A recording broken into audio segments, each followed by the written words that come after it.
Hi, this is Greg Sullivan. We're doing a little random interviews, and you are? I'm Canada's Miss Gay Pride 2011. 2011? Okay, cool. How are you doing tonight? How are you liking tonight? Our picnic? I had a great time today here at the picnic at Trinity Park. Right. The weather was perfect for our event. I believe it was. We had, I think, record crowd as to previous years. Really? Only because people are celebrating who we are. Right. The media is supporting us who we become.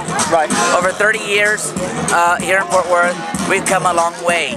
Right. We have become the people that we want to become in our future. I'm an educated male. Right. I'm an MBA. I work for corporate America. Cool. And are you out in corporate America? Yes. Outstanding. They just know about campus. But anyway. But I just want to let you know, I want to thank everybody that supported Gay Pride 2011. They came out to our parade in downtown. Right. Phenomenal response as to what happened and how the event took place. Right. We had so many people say we like the fact that it went downtown. We're out of the gay area. We're here and we're proud to be who we are. Right. The young people need to celebrate and respect the fact that the older community paved the way for them now to be who they are. I just want to tell everybody thank you and God bless. Right. Now, do you think it was actually better downtown than where it usually is? I feel downtown was a great arena for it. Right. It brought people from out of the restaurants, out of the apartments, and also out of the office buildings. Right. They were waving at us at the parade. Right. Being in the gay community is fine and great. Right. But we're still locked in our own segregated area. Right. We don't have to do that anymore. True. We've raised enough money. We have raised enough awareness as to know that Fort Worth does have a gay community that are more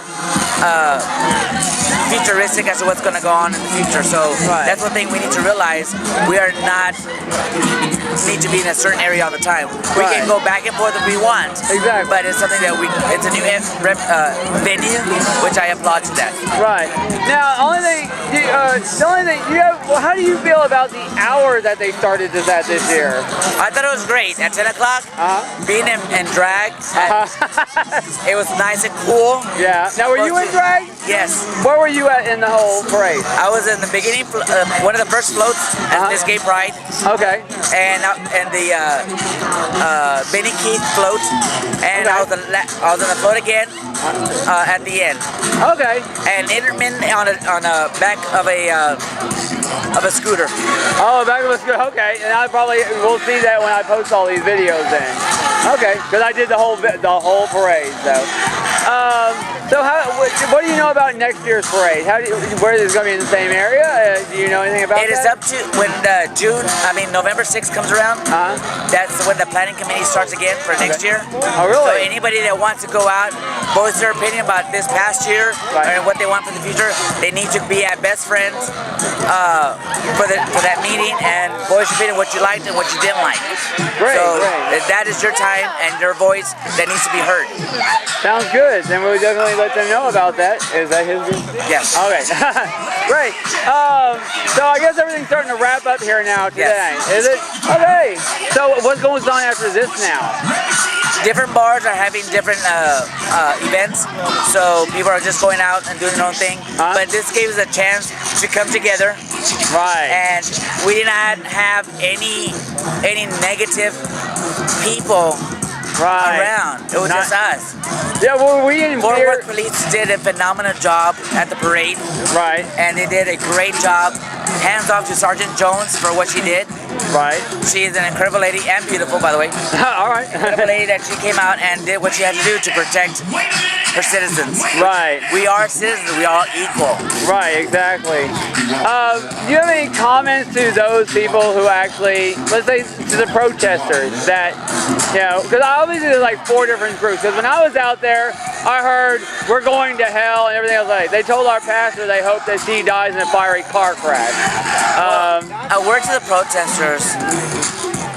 Keep in mind, we do not condemn here on earth. We're not the ones that write the book. The one's going to make the final decision is Jesus and God. Right. So open your heart, open your mind, and you never know what the future holds for us. Right. You cannot foretell what's going to happen to each one of us being gay or lesbian, transgendered. You do not hold the cards. Right. Only God does. So keep in mind, you can say what you want, you can preach what you want, we can say what we want, we can do what we want. Right. We live in a country that freedom of speech, and you can say what you want to tell other people, but it's not until that you die and go to heaven or that's going to determine what's going to happen. Exactly. Just open your heart and realize we all bleed blood, we all breathe the same air. Right. We just need to understand that we are here on earth for a short period of time. Right. So whatever you do here determines what happens in the future. Now you made a mention about transgender or not knowing and stuff like that.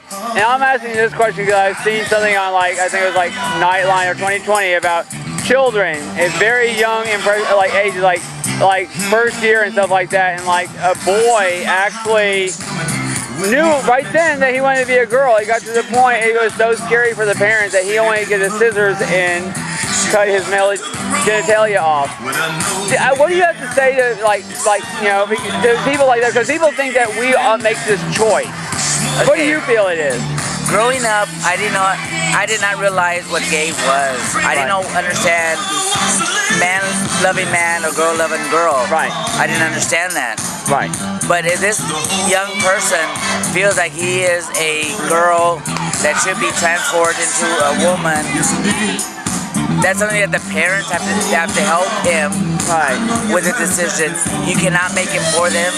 I cannot go up to a person and say, you got to be this, you got to be that. You cannot do that. It is up to his parents to help him come up with a solution.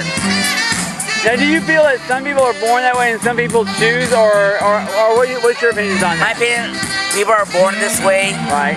You cannot decide. It's not a choice between salt and pepper. Right. It's not a choice between I'm going to go out or not go out. Right. It's something that is just within you.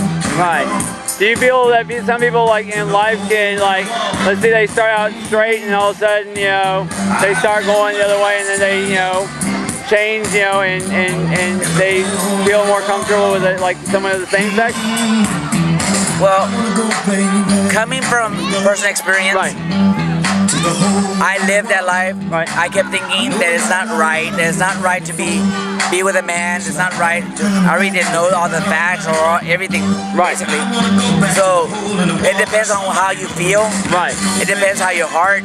I was with a woman. Right. And it wasn't right. Correct. Until I was a man, it felt right. Right. Now, when you were with this woman, how long did that last until you decided, this is not right and you're living a lie? 3 years. 3 years. Yes.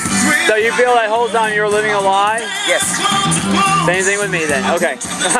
I'm just trying to clarify because the people have said the same thing about me and told me, oh, well, you need to pray for it and God will change it. Well, you know what? Okay, if God was going to change it, it would have been done. I feel that we're all for a certain reason. Thank you so much. Thank you. You guys have a good day. Thank you for the interview.